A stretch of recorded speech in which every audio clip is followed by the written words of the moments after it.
지인에게 돈을 빌려줄 때 알아야 하는 것. 돈을 빌려주는 일은 민감한 문제입니다. 특히 상대가 가까운 지인일 때는 더욱 그렇습니다. 돈이 얽히면 인간관계도 달라질 수 있기 때문에 신중한 접근이 필요합니다. 이 글에서는 지인에게 돈을 빌려줄 때 반드시 알아야 하는 사항들에 대해 다루겠습니다. 각 항목은 철저한 검토와 고민이 필요하며 이 과정이 끝나야만 후회 없는 결정을 내릴 수 있습니다. 1. 돈을 빌려주기 전에 고려해야 할 점. 지인에게 돈을 빌려주기 전에 먼저 자신에게 몇 가지 질문을 던져보는 것이 중요합니다. 이 과정은 금전적인 손실을 최소화하고 관계를 보호하는 데 큰 도움이 됩니다. 1.1. 돈을 돌려받지 못해도 괜찮은가? 먼저 가장 중요한 질문은 돈을 돌려받지 못했을 때의 상황을 생각해 보는 것입니다. 지인에게 돈을 빌려주는 경우 돌려받지 못할 가능성을 항상 염두에 두어야 합니다. 만약 그 돈이 없어도 생활에 지장이 없다면 빌려주는 것이 큰 문제가 되지 않을 수 있습니다. 하지만 그 돈이 꼭 필요하다면 차라리 빌려주지 않는 것이 나을 수도 있습니다. 1.2. 빌려주는 금액은 적절한가? 두 번째로 고려해야 할 점은 빌려줄 금액입니다. 빌려주는 금액이 너무 크면 돌려받지 못했을 때 손해가 커질 수 있습니다. 따라서 본인의 경제 상황을 충분히 고려한 뒤 감당할 수 있는 금액 내에서 빌려주는 것이 중요합니다. 금액이 크면 클수록 지인과의 관계에도 부담이 커질 수 있다는 점을 명심해야 합니다. 1.3. 빌려주는 이유는 타당한가? 세 번째로 생각해 볼 점은 지인이 돈을 빌려달라고 하는 이유입니다. 그 이유가 타당하고 실제로 그 돈이 필요한 상황인지 파악하는 것이 중요합니다. 만약 지인이 불필요한 소비를 위해 돈을 빌려달라고 한다면 그 요청을 거절하는 것이 좋습니다. 필요한 이유가 명확하고 빌린 돈을 잘 사용할 계획이 있는지 확인하는 과정이 필요합니다. 2. 돈을 빌려줄 때의 조건 설정. 돈을 빌려주기로 결심했다면 몇 가지 조건을 설정하는 것이 중요합니다. 조건을 명확히 하고 문서화하는 과정이 돈을 돌려받는 데 큰 도움이 됩니다. 2.1. 상환 계획 세우기. 먼저 상환 계획을 세우는 것이 중요합니다. 언제까지 돈을 돌려받을 것인지, 상환 일정은 어떻게 되는지 명확히 정해야 합니다.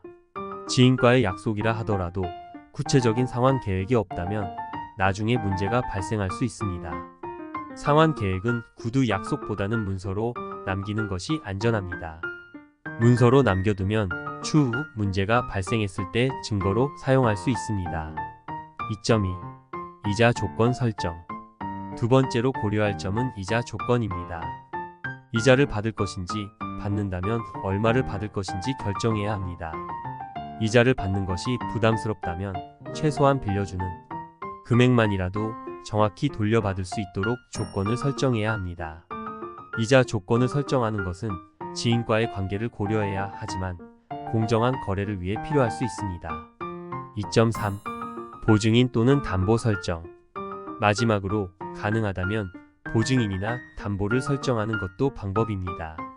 보증인이나 담보가 있으면 돈을 돌려받을 가능성이 높아집니다. 특히 큰 금액을 빌려줄 때는 보증인이나 담보가 있는 것이 안전합니다.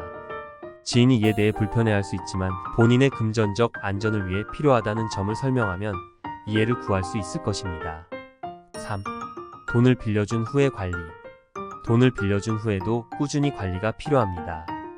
돈을 빌려주고 나서 끝나는 것이 아니라 상환 과정과 상황을 지속적으로 확인해야 합니다. 3.1. 정기적인 상환 확인. 정기적으로 상환 상황을 확인하는 것이 중요합니다. 지인이 약속한 날짜에 상환을 하고 있는지, 상환 금액은 정확한지 확인해야 합니다. 상환이 지연되거나 문제가 발생했을 때는 바로 대응할 수 있도록 해야 합니다. 지인이 상환을 지연하면 적절한 대처가 필요합니다. 3.2. 상환 문제 발생 시 대처 방법. 상환 과정에서 문제가 발생할 경우 어떻게 대응할 것인지 미리 계획해 두어야 합니다. 지인이 상환을 하지 않을 경우 법적 절차를 밟을 것인지 추가적인 상환 기간을 줄 것인지 결정해야 합니다. 상환 문제는 감정적으로 대응하기보다는 이성적으로 판단하는 것이 중요합니다. 3.3. 관계 관리. 마지막으로 돈을 빌려준 후에도 지인과의 관계를 관리하는 것이 중요합니다. 돈 문제로 인해 관계가 악화되지 않도록 주의해야 합니다. 상환 과정에서 발생하는 문제를 잘 해결하고 감정적으로 대응하지 않도록 노력해야 합니다. 돈 문제는 인간관계에 큰 영향을 미칠 수 있으므로 서로 이해하고 협력하는 자세가 필요합니다. 지인에게 돈을 빌려주는 것은 신중히 결정해야 할 문제입니다. 위에서 언급한 사항들을 충분히 고려하고 철저히 준비한 후에 결정을 내리는 것이 중요합니다. 이렇게 한다면 돈을 빌려주고도 지인과의 관계를 잘 유지할 수 있을 것입니다.